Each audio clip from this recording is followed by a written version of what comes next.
Atlético Paranaense vem de uma eliminação contra o rival corintiano, que é o São Paulo. E alertas esse sorteio pode deixar esse confronto com o Corinthians nessa volta? Olha para frente só, por favor. Alerta que não tem jogo fácil. O Corinthians já está vacinado com isso. Eu também sou vacinado com esse tipo de situação.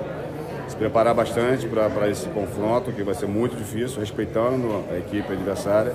E já conhece também a competição, já foi campeão dessa Copa. É fazer a melhor preparação para que possamos chegar nesse dia melhor preparado para fazer um grande jogo. Como manter essa intensidade? É importante, né? Importante o Corinthians estar se aproximando dessa fase. É um estado muito forte, né? Com uma história muito grande também no campeonato, e o Corinthians vai representar da melhor maneira possível. Só olha para ele, por favor, para as câmeras. Ô, Fabinho, o Corinthians passa a ser nessa fase o maior favorito, porque é o único que vai enfrentar um time que não é da Série A, é da Série B. Isso aumenta a pressão ou é bom ter essa situação de entrar como favoritismo? Não, Cícero, você sabe disso, Cícero. Estava até brincando com você aqui, né, um pouquinho, né, de tantos anos que nós nos conhecemos. Como eu falei, não tem favorito, são jogos difíceis. O Corinthians tem a oportunidade de fazer o segundo jogo em casa, com apoio do torcedor, mas existe o primeiro jogo, onde a gente sabe que você precisa fazer esse jogo muito bem, e é dessa forma que a gente vai se preparar para fazer esses dois grandes jogos. Inclusive, o Atlético Paranaense eliminou o São Paulo. Sim, pois é. Quando chega nessa fase, a gente sabe disso, não tem jogos fáceis, não dá para escolher adversário. O Corinthians vai respeitar muito o Atlético Paranaense e se preparar, como eu falei, para fazer dois bons grandes jogos. Fabinho, terminava ontem à noite o prazo para o Corinthians pagar, né, o Laguna em relação à dívida do Torres. Como é que está esse processo de negociação? O que você pode passar de informação? Não sei se você tem especificamente informação para passar para o torcedor do Corinthians. Existe, sim, essa situação. Falei hoje na manhã com o nosso presidente, que está tratando disso pessoalmente, junto com todo o nosso corpo jurídico, para que possam esgotar todas as possibilidades.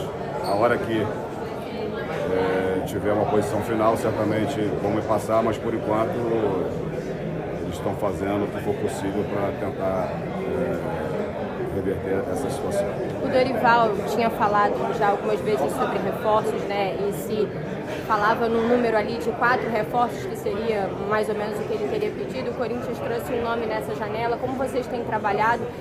Há outros nomes em negociação? O que o torcedor pode esperar em relação a isso? Pode esperar sempre o melhor. Eu estou no Corinthians já há quase 2 anos e todos os dias a gente levanta, sai de casa para trabalhar e fazer o melhor. Eu já entendo bem o que é trabalhar no Corinthians, o que é representar essa camisa, e dentro de todo esse conhecimento, dentro de todos os cenários que se apresentam, né, no nosso clube, eu estou fazendo o melhor juntamente com toda a minha equipe. Dorival, sim, claro, é pertinente as contratações. Um treinador experiente, conhece essa competição. No segundo turno, a competição tem por si só ser ainda mais competitiva, e é claro que qualquer equipe precisa de reforço. O Dorival já pediu, já falou, isso não tem nenhum problema. Existe um departamento que está trabalhando para isso, e como o presidente já deu uma entrevista, eu constantemente falo sobre isso. Dentro das nossas possibilidades, dentro das nossas condições, as contratações vão ser feitas. O Vitinho chegou com essa possibilidade de mercado, um jogador livre, sem transfer, com a sua parte financeira dentro das condições do Corinthians, e a contratação foi feita. Estamos analisando mais algumas outras e assim que for possível nós iremos fazer sim. Tem algum prazo, Fabinho, para as contratações? Até 2 de setembro. Fabinho, ainda sobre a Copa do Brasil, né, além dos pontos que já foram citados aqui, que eu sei que não é garantia de nada enfrentar um clube que está na Série B, mas a possibilidade de decidir em casa, vocês têm o Dorival, como você disse, recentemente ganhou esse título pelo Flamengo, também pelo São Paulo. Quanto a essa experiência ponto agora que falta tão pouco tempo aí para chegar até uma final e ter a possibilidade de levantar uma taça, além da parte financeira que a competição traz nesse ano de 2020? Quando eu trago esse discurso de humildade, não é porque eu quero tirar qualquer outro foco, não, porque é verdade. E você tem um treinador que já ganhou essa competição algumas vezes e ele sabe o que é isso. Eu não tenho aqui o número, mas certamente eu acho que o Dorival deve ter perdido algum campeonato, não sei. Só se fala das vitórias, mas ele também tem essa experiência de não ter ganhado, certamente. E é por isso que o respeito ele existe. A equipe do Atlético Paranaense é uma equipe que conhece a competição, dentro da sua casa é muito forte. O Dorival tem aí todo o caminho, toda a experiência para nos levar aí sim a fazer dois grandes jogos com excelência. Quanto essa situação política do Corinthians atrapalha dentro do dia a dia do futebol e como blindar os jogadores também para que não sejam afetados por 2 A parte política ela existe, ela é muito forte, ela é pertinente ao clube, ela está sendo tratada pelas pessoas, né, de direita, agora no presidente Osmar. O que a gente pede, o que a gente faz é sempre um trabalho muito bem elaborado no nosso treinamento. Os atletas falam constantemente sobre isso, a gente pede, a gente faz todo um movimento para que no nosso dia a dia, de treinos, de jogos, de viagens, a gente consiga manter o ambiente que o futebol precisa, né? Para que esses atletas consigam desenvolver o seu melhor. Entendendo sim que uma parte está acontecendo, mas a gente pede para que todos os dias a gente se foque naquilo que é controlado, aquilo que está no nosso controle, que é treinar, que é se preparar para fazer o melhor pelo Corinthians. A gente sabe daquilo que está acontecendo, mas o que eu já falei, o que eu sempre vou falar, enquanto tiver autonomia para fazer o meu trabalho, para desenvolver o meu trabalho, enquanto eu me sentir seguro, respaldado por todas as pessoas dentro do clube, eu vou fazer o melhor, para que eu consiga, juntamente com todo o meu corpo técnico, com todos os colaboradores, com todos os departamentos, a gente consiga fazer o melhor pelo Corinthians e terminar o ano de 2025 de uma maneira muito honrosa. Fabinho, agora há pouco você falava sobre reforços. Tem alguma posição específica que o Dorival pediu prioridade para vocês contratarem? Queria que você falasse um pouquinho sobre isso, por favor. São posições que o Dorival já identificou junto com a gente, né, na conversa. Pode abrir qual? Eu não me sinto assim, acho que não sou a pessoa certa para falar da posição. Se o professor quiser falar sobre isso, acho que é mais da área dele, né? Na minha verdade, chegou a demanda para mim e eu preciso agora, juntamente com a galera, a equipe lá, buscar essas possibilidades, fazer com que essas possibilidades se tornem realidade. E tem alguma negociação em curso? A gente conversa bastante, diariamente com os atletas, escuta, espera os retornos e, enfim, é uma conversa que você tem prazo para iniciar, né? Mas para terminar a gente precisa ter paciência e aguardar para que todas essas conversas, em algum momento, se tornem, como eu disse, uma certeza e uma realidade. Salve nação corintiana, tudo jóia? Gente, olha eu aqui de novo, Mineirinho na voz, trazendo para vocês uma entrevista do diretor executivo do Corinthians, Fabinho Soldado, falando um pouco das dificuldades da Copa do Brasil, do enfrentamento com o Atlético Paranaense, que muita gente questiona que é um time de Série B, mas na Copa do Brasil isso não entra em campo, entendeu? Porque é uma outra competição. Também falou um pouquinho do transfer ban do Corinthians e da dificuldade nas contratações. Então, a partir desse momento, a gente vai reagir, vai repercutir todas essas informações. Vamos iniciar o vídeo falando um pouquinho aí da contratação que o Corinthians acabou fazendo recentemente do atacante de beirada, velocista, técnico, um cara habilidoso, né? Vitinho. O Corinthians correu para se inscrever o jogador no vídeo, porque aí já viu, né? O transfer ban tá chegou o transfer ban, então o Corinthians correu contra o tempo e conseguiu. É um bom jogador, ex-jogador do Botafogo, do Flamengo, né? O Corinthians já tinha sido aí condenado pela Corte Arbitral do Esporte, né? Para pagar aí 34 milhões ao Santos Laguna do México pela aquisição do zagueiro Félix Torres, que não joga nada. O Corinthians fez um péssimo negócio e aí tá sofrendo um transfer ban por causa desse cara que não contribui com o Corinthians em nada. Na defesa, não consegue jogar. Coloca na lateral direita, não consegue jogar. Então o Corinthians tinha aí até segunda-feira para quitar essa dívida, porém não conseguiu. De onde o Corinthians vai tirar esse dinheiro? Alguém pode me explicar? O Corinthians não tem condições. Como o Corinthians não pagou, né, os 34 milhões, agora o time está aí impedido de contratar nessa janela e nas próximas 2 janelas. Só pode inscrever no final da janela 2026 com 2027. Na verdade, o Corinthians pode contratar, o que não pode é inscrever o jogador no bid. Então, se não pode inscrever, automaticamente eu acho que também não vai contratar. Contratar para quê? Você pagar salário do jogador sem jogar? Então, eu acho que uma coisa aí elimina a outra. Esse valor de 34 milhões ainda pode aumentar, porque tramita do CRAS, na Corte Arbitral do Esporte, né, um processo envolvendo aí Rodrigo Garro e Matias Rojas. Só o Rojas, Corinthians deve aí 40 milhões de reais. E Rodrigo Garro, mais 25 milhões de reais. Esses dois valores chegam aí a 65 milhões de reais. Cara, é complicado. Aí você soma esse valor de 65 milhões de reais entre Matias Rojas e Garro, mais 34 milhões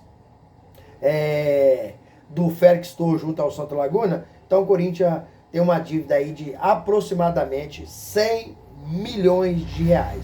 Um clube que deve 2 bilhões e meio, como vai pagar 100 milhões de reais? É uma dívida impagável. Corinthians aguarda mais negociações, né? Mas já sofreu derrota na justiça algumas vezes. Isso é uma grande lambança dessa administração. Todos os clubes tentaram a negociação com o Corinthians, mas não houve resposta. São frutos aí de péssimas decisões, né, e péssimas administrações do Corinthians.